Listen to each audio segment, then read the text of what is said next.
Sutra teratai yang menakjubkan, bab 8, 500 murid menerima peramalan.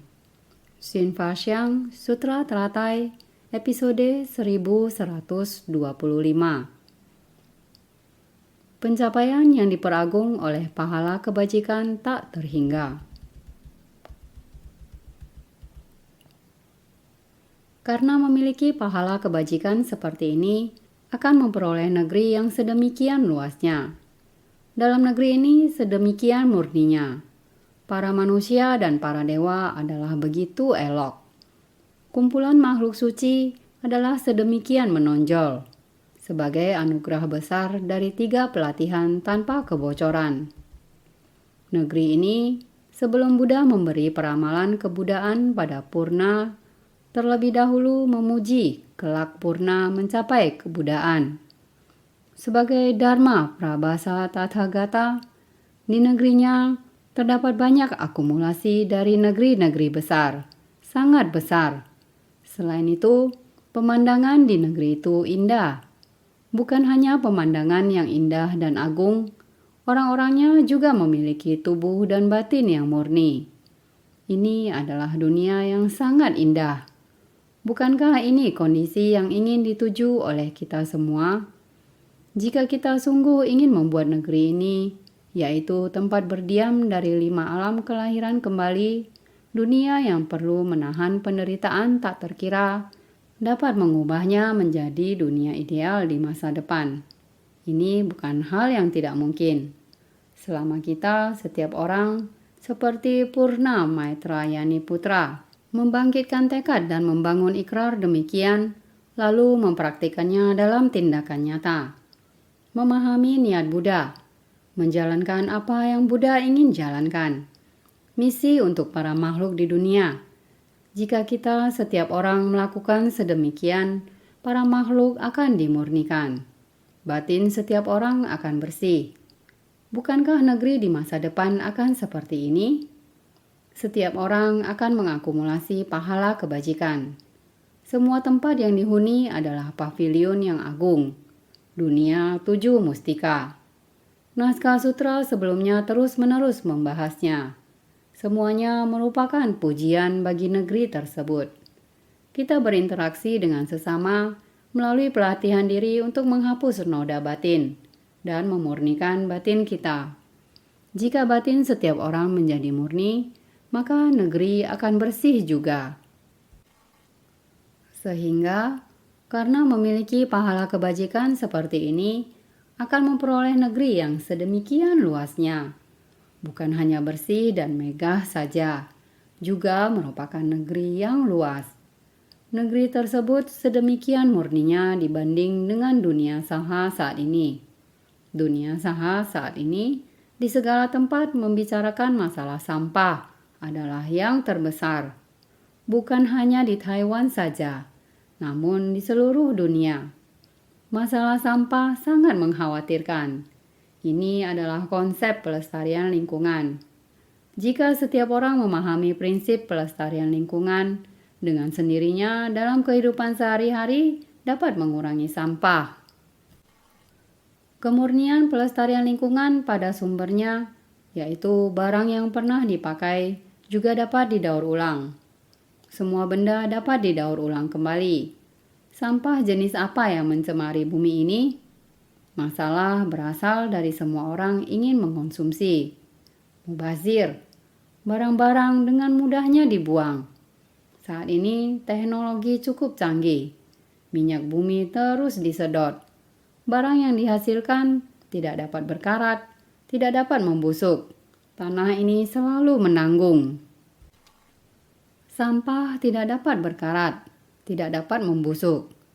Tanah ini di masa mendatang, biji-bijian harus dihasilkan dari manakah? Manusia harus tinggal di tanah ini. Yang dipijak semua adalah sampah.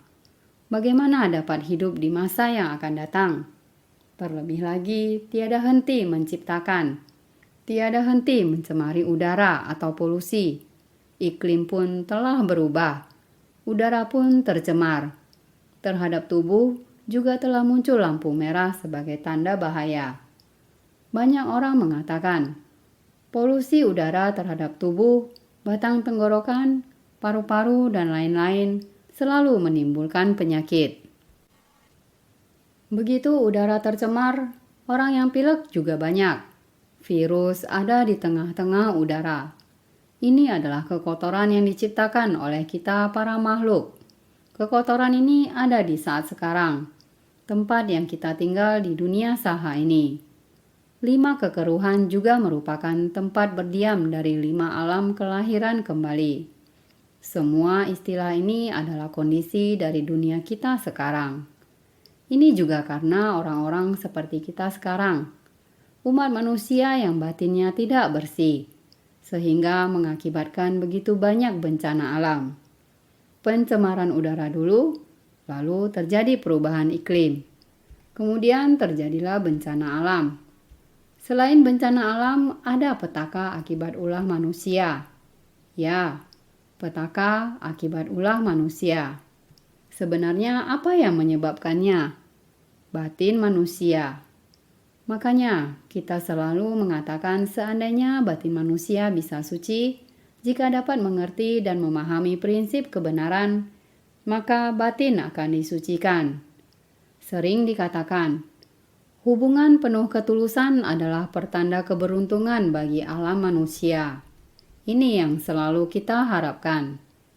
Setiap orang bisa mengerti prinsip kebenaran ini. Sesama orang harus saling tulus satu sama lain. Mari kita saling tulus satu sama lain. Ini sama seperti di dunia Dharma Prabhasa Tathagata. Dunia itu begitu bersih dan murni. Tidak ada polusi.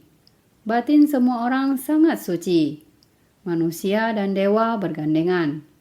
Batin manusia dan batin dewa saling konsisten satu sama lain. Untuk dapat terlahir di alam dewa, seseorang harus mempraktikkan 10 kebajikan.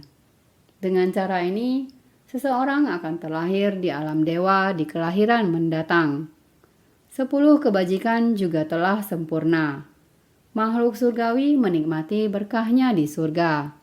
Hal yang sama berlaku untuk orang-orang di dunia. Mulai mempraktikkan 10 kebajikan. 10 kebajikan ini, 10 hal yang sangat baik.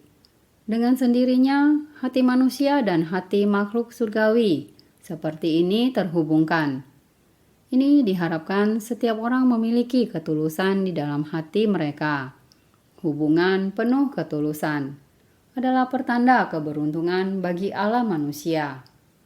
Untuk melakukan ini, orang perlu memberi pengajaran pada orang-orang.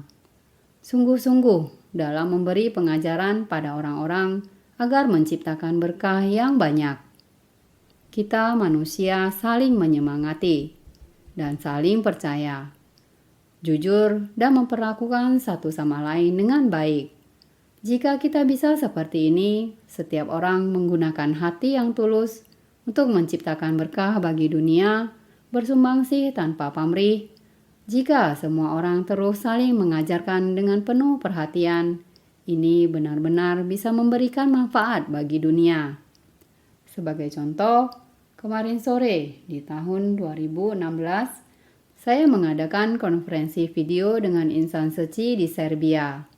Saya melihat sekelompok bodhisatwa yang menggemaskan. Mereka ada di Serbia. Mereka semua duduk di lantai. Mereka menemukan tempat di hotel. Mereka semua duduk di lantai. Mereka semua terlihat begitu tenang. Relawan suci dari 12 negara berkumpul di sana. Semua orang tampak begitu gembira di layar. Saya pikir ada 11 negara, tetapi mereka memberitahu saya ada 12 negara. Saya melanjutkan, Anda telah menambahkan satu negara lain. Mereka mengatakan kepada saya, Slovakia. Negara ini berbatasan dengan Hongaria, negara di bagian utaranya. Ada seorang pria bernama Peter dari sana, yang merupakan teman Tuan Chong. Peter mendengar temannya berada di sana, di Serbia. Kebetulan dia sedang ingin berlibur. Dia sebenarnya liburan kali ini ingin pergi jalan-jalan. Bagaimana jika digunakan untuk bersumbangsi? Maka akan sangat bersukacita. Ini adalah yang dipikirkannya. Maka dia mengambil keputusan. Dimulailah 14 jam perjalanan. Diperlukan 12 jam perjalanan dengan kereta api untuk sampai ke Sid, di mana relawan Seci berada di sana. Dia masih harus mengendarai bus selama kurang lebih 2 jam, baru sampai di sana. Total 14 jam perjalanan. Baru dapat berkumpul dengan relawan Seci. Sekarang kita sudah memiliki relawan dari 12 negara. Inilah kesan dan citra relawan Seci. Setetes demi setetes bersumbangsi di sana. Setetes demi setetes, seperti aliran air kecil yang mengalir panjang, membasahi hati orang setempat di daerah itu. Sehingga setiap hari, para relawan datang dan pergi ke pemberhentian pengungsi. Pemberhentian pertama para pengungsi ataupun di kamp pengungsi, di mana para pengungsi tinggal sementara di sana. 2 tempat ini, relawan Seci setiap hari, sejak 1 sampai dengan tanggal 6 Maret, setiap hari membagikan bantuan. Tidak peduli apakah ada banyak atau sedikit orang.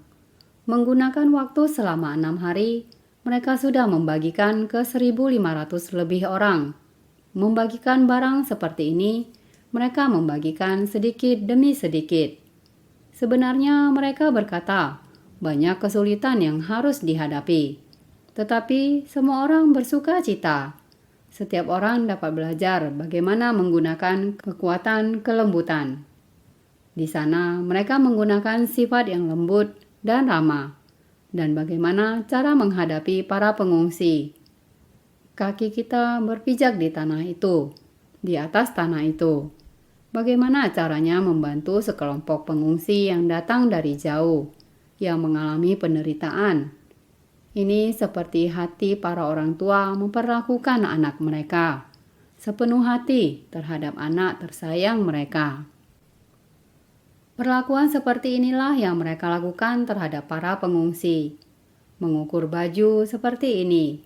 Ukur begini, apakah ini pas di badan?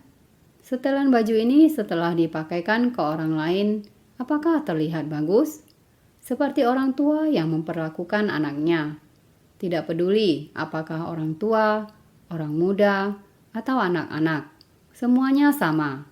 Membantu mereka memakai baju, topi, syal, sepatu, kaos kaki. Benar-benar mencocokkan pakaian di seluruh badan. Membiarkan mereka coba memakainya. Juga memastikan mereka berpakaian rapi. Bahkan setelah berpakaian, juga menggunakan gantungan kata Mandarin, aman dan selamat. Kata aman dan selamat ini kita di Taiwan juga selalu menggunakannya. Mereka juga sangat bijaksana membawanya dari Taiwan. Tidak tahu seberapa banyak gantungan aksesoris aksara aman dan selamat ini. Jadi, setiap orang diberikan sebuah gantungan aksesoris kata aman dan selamat. Mereka sangat menyukainya. Di stasiun kereta api Sid, kamp pengungsian di tempat itu. Di tempat itulah berinteraksi dengan mereka. Setiap keluarga, setiap cerita, menghibur mereka di sana dan lain-lain. Inilah menemani dengan cinta. Beberapa yang dikirim kembali ke tempat itu, kekuatan dari cinta, dari tanggal 1 sampai 6 Maret. Pada waktu ini, berhenti dan tinggal di sana, di dekat stasiun kereta. Anak-anak dan orang dewasa tidak bisa keluar, tidak bisa pulang. Di tempat itu benar-benar sangat menderita. Namun, sekelompok anak-anak selalu lebih nyaman di tempat ini daripada kembali ke Suriah. Mereka sangat takut akan tembakan artileri setiap hari. Di tempat ini, mereka merasa sangat bebas. Karena anak-anak tidak tahu apa-apa. Mereka tidak tahu. Selalu merasa aman di tempat ini. Ada makanan atau tidak ada makanan, hanya tergantung pada orang-orang yang membantu. Setiap hari, NGO lokal akan memberi mereka roti atau makanan kering. Hidup seperti ini kemarin juga telah bahas sampai di sini. Kemarin, relawan juga mengatakan, orang-orang ini lebih membutuhkan pakaian dan celana dalam, harus ganti dan cuci. Di tempat itu mereka juga tidak bisa mandi. Tetapi pakaian dan celana dalam juga sangat penting. Tentu saja, makanan yang mereka makan sangat kasar. Bagaimana agar membuat mereka dapat makan lebih baik? Perlu kerjasama dengan daerah setempat. Tidak boleh membiarkan mereka memakan makanan yang mungkin membuat perut bermasalah. Oleh karena itu, kita harus sangat berhati-hati. Bagaimana cara membuat mereka yang telah mengungsi begitu lama? Apakah mungkin dapat memberi mereka satu hidangan makanan yang benar-benar memiliki sup panas untuk diminum? Terdapat sayuran segar untuk dimakan. Saya juga mengingatkan mereka tentang masalah ini kemarin. Mereka juga berharap satu hari nanti, sesiapa yang tinggal di tempat itu bisa mendapatkan tebaran cinta, dapat memberi mereka makanan berkecukupan. Karena hotel itu telah memberi kita sebuah tempat, yaitu dapur Mr. Yang. Dia adalah relawan di Jerman, adalah seorang koki. Jadi dia bisa menyajikan hidangan makanan terkenal kokinya. Jadi kemarin di sana juga dibicarakan tentang hal ini. Kekuatan cinta kasih selalu berada di tempat itu. Di tempat itu, setiap keluarga memiliki kesulitan mereka sendiri. Tetapi ketika kita bersumbangsih dengan cinta kasih di sana, agar orang-orang di sana sementara waktu bisa menenangkan hati mereka. Sementara waktu dapat berhubungan dengan belas kasih antar sesama. Dengan belas kasih bisa membangun sebuah persahabatan yang baik. Di pos perbatasan lainnya, tempat penampungan itu, mereka setiap pagi sampai di sana, selalu membawa orang setempat. Terlebih dahulu merapikan lingkungan mereka, membersihkan daerah mereka, seperti membersihkan toilet. Demikian menuntun mereka. Sekarang orang-orang di sana melihat insan suci, baik orang dewasa maupun anak kecil. Ketika melihat insan suci, setiap hari mereka akan beranjali dan memberikan salam. Juga melihat anak-anak di sana, ada satu keluarga 8 orang, anak-anak mereka banyak. Kakak yang menjaga adik laki-laki dan adik perempuannya. Ketika mereka melihat insan suci, baik yang besar maupun yang kecil, demikian menumpukkan tangan mereka satu persatu. Demikian mereka beranjali. Yang besar, yang tengah, dan yang kecil, semuanya mengelurkan tangan. Demikian menumpukkan tangan mereka satu persatu. Demikian mereka beranjali. Ini juga sangat indah. Semua anak ini menampakkan senyuman yang cerah dan polos. Dari dalam batin mereka, ketika mereka melihat insan suci dengan rasa hormat dan hati penuh sukacita. Bukankah ini adalah contoh bahwa meskipun di tempat itu adalah tempat berdiam dari 5 alam kelahiran kembali, ada beberapa orang setempat yang hidupnya berkecukupan. Ada yang mengalami kehidupan biasa. Sama juga ada orang miskin. Ditambah lagi dengan para pengungsi. Bagi mereka melewati setiap hari terasa seperti setahun di tempat itu. Mereka ingin ke tempat yang mereka doakan, tempat yang ingin mereka pergi. Namun masih belum bisa melewati gerbang itu, sehingga orang-orang ini merasa sangat sedih.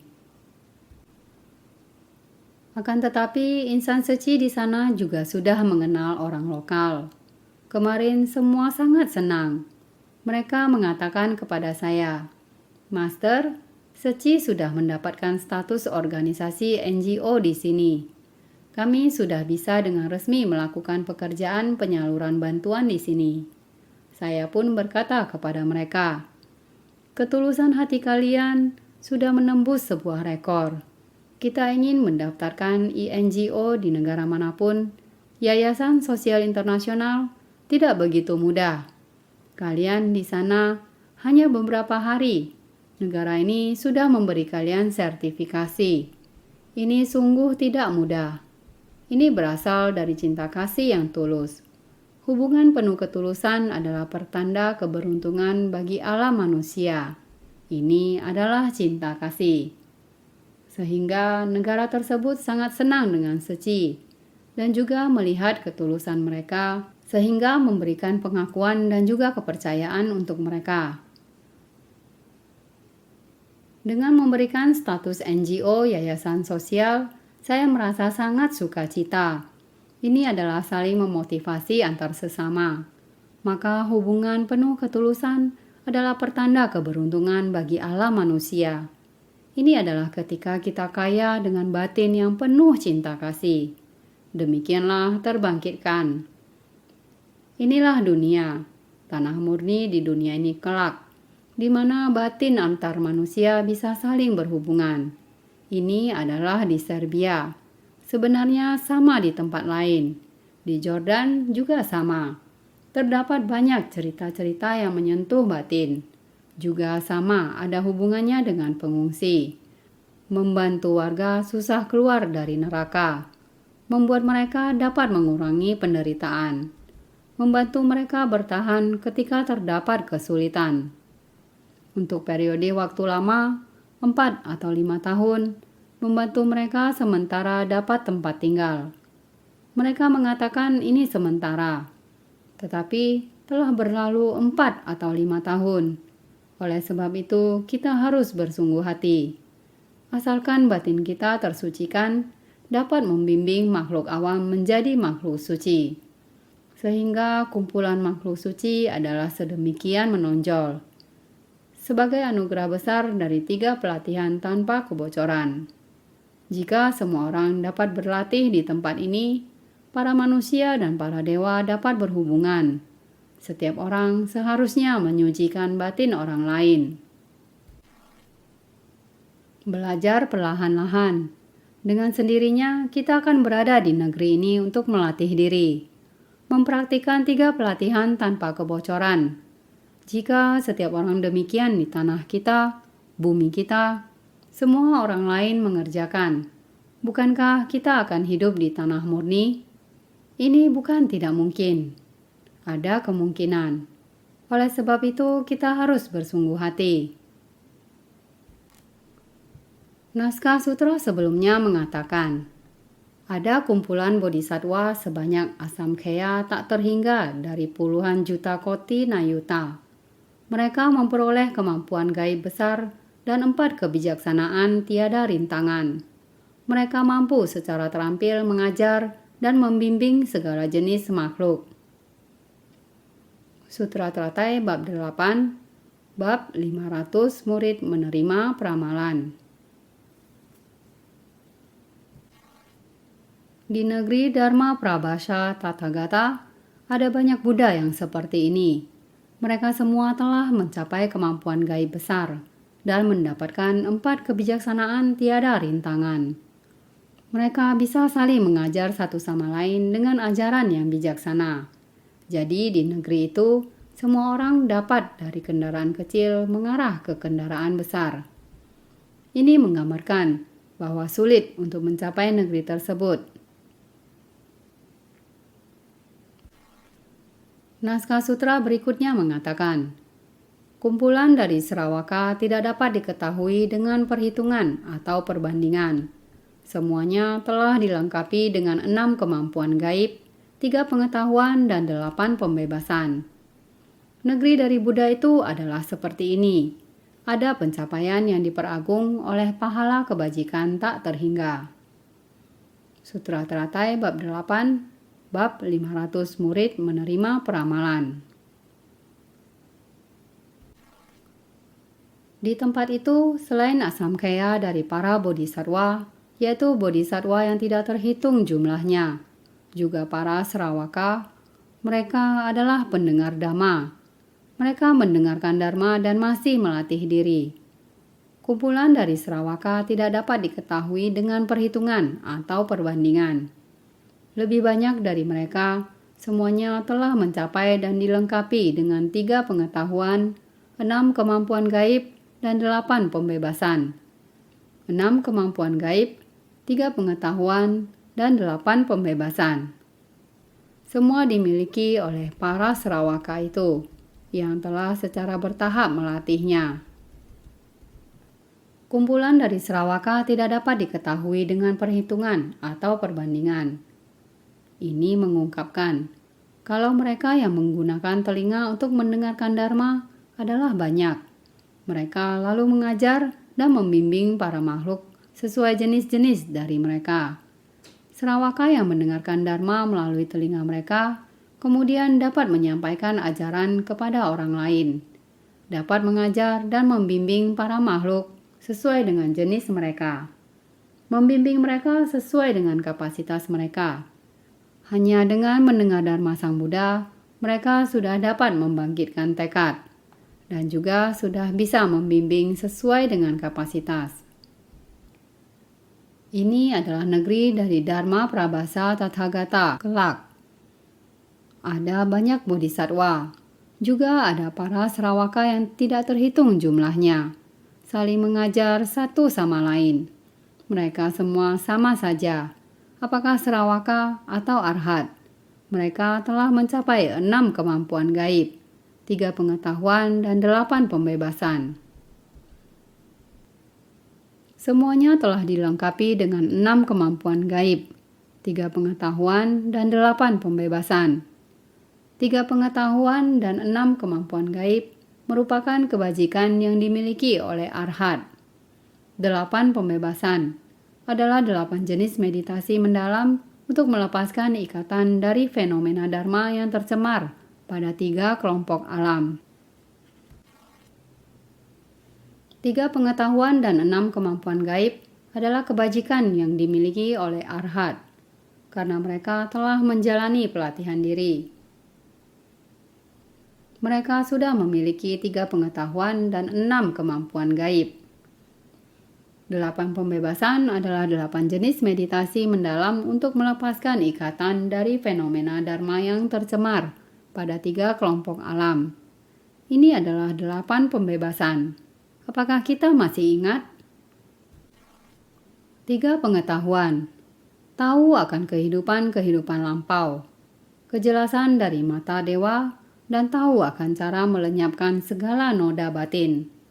Pada Arhat disebut 3 pengetahuan. Pada Buddha disebut 3 kemahatahuan. Kita semua semestinya masih ingat. Jadi, tahu akan kehidupan lampau adalah memahami segala hal dalam masa-masa kehidupan lampau dari diri sendiri atau orang lain. Ketika saya mengetahui tentang masa kehidupan lampau saya dan juga masa kehidupan lampau kamu, ini dinamakan tahu akan kehidupan lampau. Mengetahui hubungan antara saya dan kamu. Bagaimana hubungan kita di masa kehidupan lampau. Ini dinamakan tahu akan kehidupan lampau. Berikutnya adalah kejelasan dari mata dewa, yaitu memahami segala hal dalam masa-masa kehidupan mendatang dari diri sendiri atau orang lain. Kehidupan lampau berarti mengetahui tentang kehidupan lampau. Mata dewa artinya bisa melihat kehidupan mendatang. Hubungan kita di kehidupan ini, bagaimana hubungan kita di masa mendatang? Ini adalah kejelasan dari mata dewa.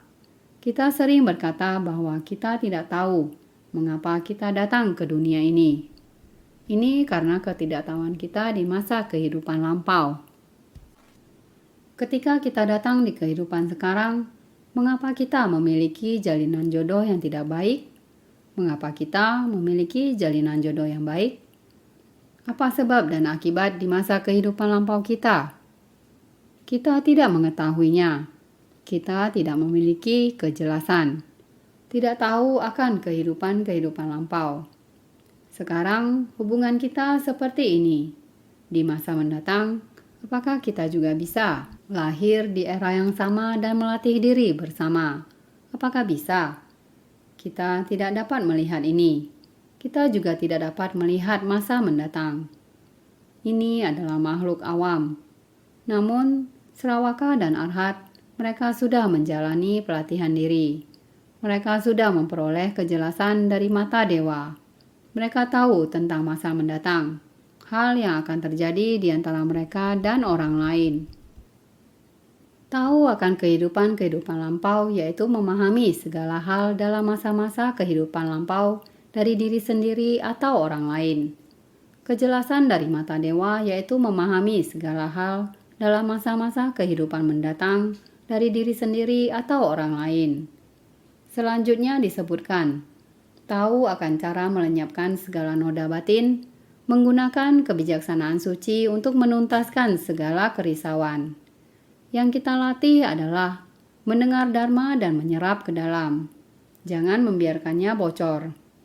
Tidak peduli itu adalah sila, samadhi, kebijaksanaan. Mendengarkan, merenungkan, dan mempraktikkan dharma dan lain-lainnya. Setelah menyerapnya ke dalam batin, jangan membiarkannya bocor. Setelah mendengar dharma begitu banyak, dengan cepat sudah dilupakan. Ini disebut kebocoran. Mendengarnya ke dalam harus diingat dan dipahami. Memahami semua prinsip kebenaran, ini baru benar-benar disebut tanpa kebocoran. Tanpa kebocoran adalah dharma di dalam batin. Tanpa kebocoran adalah telah menghapus segala kerisauan dan ketidaktahuan. Kita mendengar dharma bisa kebocoran karena masih mempunyai kerisauan. Kita melatih diri adalah melatih diri sampai bisa menghapus segala kerisauan. Ketika kita menyerap dharma ke dalam batin, begitu kerisauan timbul, lalu dharma akan dibocorkan. Sehingga ini disebut tahu akan cara melenyapkan segala noda batin. Telah melenyapkan segala kerisauan, menghapus segala kerisauan. Ini adalah kebijaksanaan suci. Di atas adalah para arhat disebut 3 pengetahuan. Para Buddha disebut 3 kemahatauan. Selanjutnya 6 kemampuan gaib adalah kemampuan gaib yang didapatkan oleh para makhluk suci dari 3 kendaraan. Mata dewa, telinga dewa, kemampuan membaca pikiran, kemampuan mengetahui kehidupan lampau, kaki dewa, dan kemampuan melenyapkan kekotoran batin. 3 kendaraan yakni Sravaka, Pratyeka Buddha, Bodhisattva, semuanya telah mendapatkannya. Jadi mata dewa, telinga dewa, kemampuan membaca pikiran, kemampuan mengetahui kehidupan lampau, kaki dewa, dan kemampuan melenyapkan kekotoran batin, kesemuanya dari Sravaka, Pratyeka Buddha. Dan Bodhisattva telah mendapatkannya, apalagi seorang Buddha. Buddha memiliki 3 kemahatauan, 6 kemampuan gaib dan 3 kemahatauan. Semuanya telah sempurna. 8 pembebasan juga dinamakan 8 pelepasan. Adalah 8 jenis meditasi mendalam untuk melepaskan ikatan kerisauan pada 3 kelompok alam. 8 pembebasan adalah tingkatan pada samadhi. Nama lainnya disebut juga dengan 8 pelepasan. Pelepasan dan pembebasan memiliki makna yang sama, yakni 8 jenis meditasi mendalam untuk melepaskan ikatan kerisauan pada 3 kelompok alam, yakni tiada lagi kegelisahan di dalam batin. Berbagai macam kegelapan batin dan kerisauan di dalam 3 kelompok alam triloka ini telah kita lepaskan seluruhnya. Membuangnya ke belakang. Inilah yang disebut dengan pelepasan semua kerisauan batin yang mengikat kita selama ini. Telah kita lepaskan. Inilah yang disebut 8 pembebasan. Untuk bisa mencapai ini, pastinya butuh untuk melatih diri. Melatih sampai batin sangat tenang. Ada kebijaksanaan. Setiap saat kita selalu berada dalam kondisi samadhi. 8 pembebasan. 1. Menghapus nafsu keinginan di dalam dengan berkonsentrasi pada objek luar tertentu. 2. Melatih konsentrasi penuh dengan memusatkan pikiran secara internal. 3. Mencapai tingkat kemurnian dari batin dan jasmani. 4. Mempertahankan ketenangan ketika membebaskan pikiran dari objek luar. Ada beberapa jenis meditasi. Pertama, menghapus nafsu keinginan di dalam dengan berkonsentrasi pada objek luar tertentu. Meskipun 6 akar indera kita terhubung dengan 6 objek indera luar, namun meskipun kita telah melihat sesuatu, kita memahami sampai tuntas dan terhubung dengan kesadaran pikiran. Namun, kondisi luar tidak menghambat pikiran kita. Jika tidak terpengaruh oleh kondisi luar, demikian disebut pembebasan. Dengan contoh ini, selanjutnya semua semestinya memahami. Berikutnya, melatih konsentrasi penuh dengan memusatkan pikiran secara internal. Awalnya telah mempersiapkan batin. Saya ingin pergi melihat sesuatu. Ini disebut memiliki nafsu keinginan. Setelah melihat, tidak menyimpan dalam batin untuk merintangi kita, ataupun batin kita tidak siap. Tiba-tiba melihat sesuatu, namun tetap tidak mempengaruhi kita. Tiba-tiba terjadi sesuatu di luar, yang sesuai keinginan atau tidak sesuai keinginan kita. Di batin kita tetap tidak terhambat olehnya. Batin tidak ada persiapan. Tiba-tiba hal yang sukacita datang. Tiba-tiba, hal yang tidak sesuai dengan keinginan kita. Masalah yang mengganggu datang menghampiri. Kita juga bisa dengan batin tiada rintangan. Adalah demikian melakukan apa yang semestinya dilakukan. Mengurus apa yang semestinya diurus. Sekali melewati akan baik-baik saja. Jika bisa memahami secara tuntas, batin kita akan benar-benar tanpa rintangan. Ketiga, mencapai tingkat kemurnian dari batin dan jasmani. Sebenarnya kita merenungkan bahwa tubuh tidak bersih, merenungkan bahwa perasaan membawa derita, merenungkan bahwa pikiran tidak kekal, dan merenungkan bahwa segala fenomena adalah tanpa inti. Tubuh kita benar-benar adalah tidak bersih, tapi jika kita bisa memahami sepenuhnya, tubuh adalah sarana pelatihan diri. Memanfaatkan tubuh ini, menggenggam waktu di saat ini, baik-baik menyerap dharma ke dalam hati. Dengan demikian, kita bisa dengan tubuh ini membina diri dan tersadarkan, serta memahami segala sesuatu masalah dan benda di dunia. Banyak sekali penderitaan, masalah, dan benda di dunia. Batin kita tidak terpengaruh olehnya. Ini adalah batin tanpa rintangan. Keempat, mempertahankan ketenangan ketika membebaskan pikiran dari objek luar. Kosong. Prinsip kebenaran sudah dipahami. Memahami bahwa segalanya adalah kosong. Hati adalah nafsu keinginan, tapi tetap tidak terpengaruh olehnya. Hati tanpa nafsu keinginan secara tiba-tiba bersentuhan dengan kondisi luar, juga tidak terpengaruh olehnya. Melalui tubuh, kita memahami bahwa kehidupan ini tidak kekal. Sudah paham, sulit untuk bisa mendengar Dharma Buddha. Sudah menghayatinya, menggenggam waktu, yang harus dilatih, yang harus didengar, dan yang harus dilakukan. Semua ini kita tidak terintangi oleh waktu dan ruang. Kita mampu mempertahankan ketenangan ketika membebaskan pikiran dari objek luar. Di mana saja kita juga bisa. Tindakan yang sesuai dengan batin ini adalah kebenaran. Karena kita mendengarkan Dharma ini, sekelompok insan suci di Serbia ini, bukankah mendengarkan Dharma ini? Tidak terintangi oleh ruang. Mereka bisa berada di setiap tempat-tempat yang berbeda. Tiba di tempat itu, mereka juga bisa tiba seperti ini.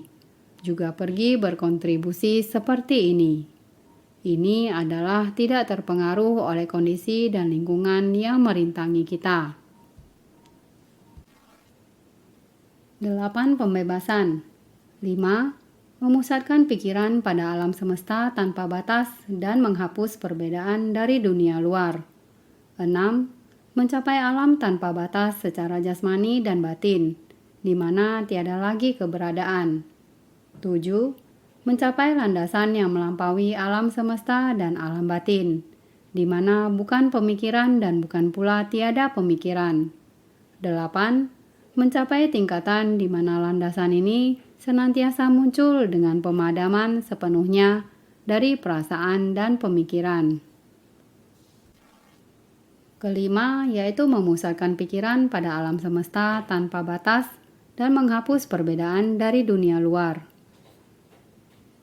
Kesadaran yang kita ciptakan semua berada dalam kesadaran pikiran yang penuh dengan ketidaktahuan. Melihat kondisi luar setelah kondisi berlalu, melakukan pada kesadaran ke-7 dan kesadaran ke-6. Kembali ke kesadaran 8 yang penuh ketidaktahuan. Kesadaran 8 menyimpan ketidaktahuan sehingga banyak terkekang.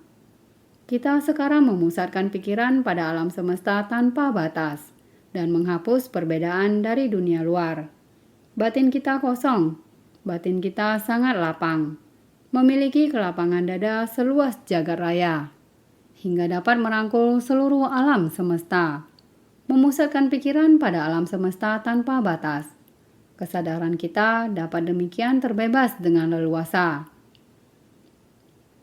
Keenam, mencapai alam tanpa batas secara jasmani dan batin, di mana tiada lagi keberadaan, tiada tempat yang bukan lahan pelatihan, tiada tempat yang tidak terbebaskan.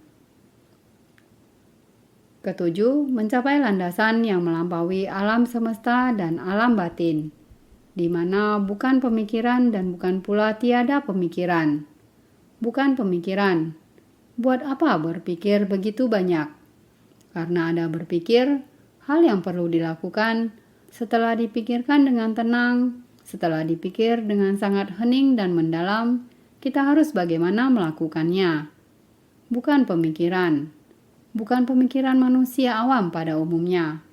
Nafsu ini, demi ajaran, kita harus dengan baik-baik memahaminya. Bukan pula tiada pemikiran, yaitu dikatakan bukan tidak ada. Masih harus dipikirkan, harus memahami, merenungkan dengan tenang, yaitu masalah di dunia.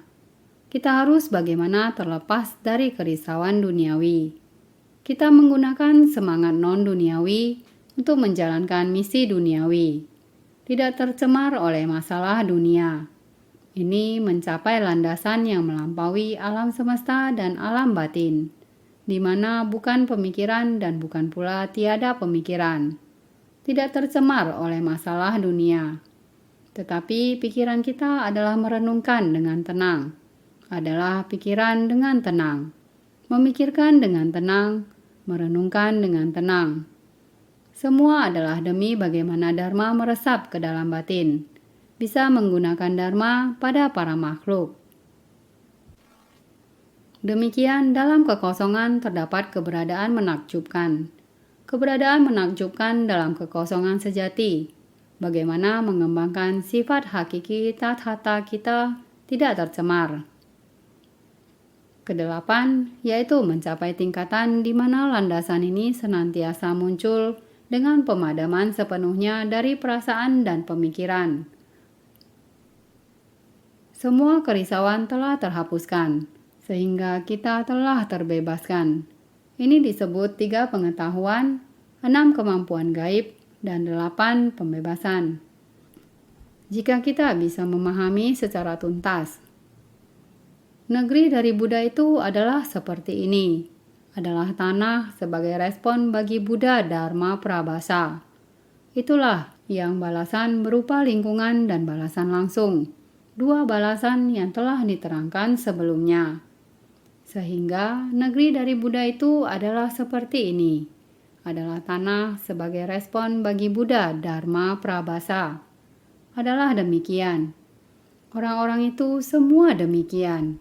Tathagata Dharma Prabhasa mempunyai kebajikan sebagai respon mendapatkan negeri Buddha itu. Tanah negerinya adalah demikian, yaitu balasan berupa lingkungan dan balasan langsung. 2 balasan yang telah diterangkan sebelumnya. Selalu dikatakan. Dulu kita selalu mengatakan. 2 balasan berupa lingkungan dan balasan langsung. Para makhluk akan terlahir kembali di tempat ini pada masa mendatang, bersamaan dengan masa Tathagata Dharma Prabhasa, yaitu negeri yang demikian. Ada pencapaian yang diperagung oleh pahala kebajikan tak terhingga, diperagung dengan segala pahala kebajikan. Tanah dari negeri itu sedemikian luasnya. Dalam negeri ini sedemikian murninya. Para makhluk dan para dewa adalah begitu elok. Kumpulan makhluk suci adalah demikian murni. Tiada batin kotor atau melekat. Selain di dalam batin, tiada dharma sedikit pun. Ini adalah sangat-sangat banyak kebajikan yang terakumulasi. Kita telah mengatakan sebelumnya, akumulasi sangat banyak kebajikan. Negeri ini diperagung dengan segala pahala kebajikan. Ini yang diperbuat oleh Dharma Prabhasa Tathagata. Jalinan jodoh para makhluk saat pembinaan diri pada masa lampau, tempat semua orang berkumpul. Dalam negeri ini sedemikian murninya, sehingga para makhluk dan para dewa adalah begitu elok. Di sana para manusia dan para dewa saling bertemu. Kondisi yang sangat indah. Kumpulan makhluk suci adalah sedemikian murni. Kumpulan makhluk suci demikian murninya. Tiada batin kotor atau melekat. Batin semua orang tidak ada yang tercemar. Selain di dalam batin, tiada dharma sedikit pun, tidak ada tercemari itu. Berbagai macam fenomena yang melekat di dunia tidak ada lagi. Kondisi tenang dan jernih, tekad seluas alam hampa tiada berbatas. Ini adalah negeri yang diperoleh Tathagata Dharma Prabhasa pada masa mendatang. Bila kita benar-benar bersungguh hati, negeri ini juga adalah tempat kita pada masa mendatang. Sehingga kita harus senantiasa lebih bersungguh hati.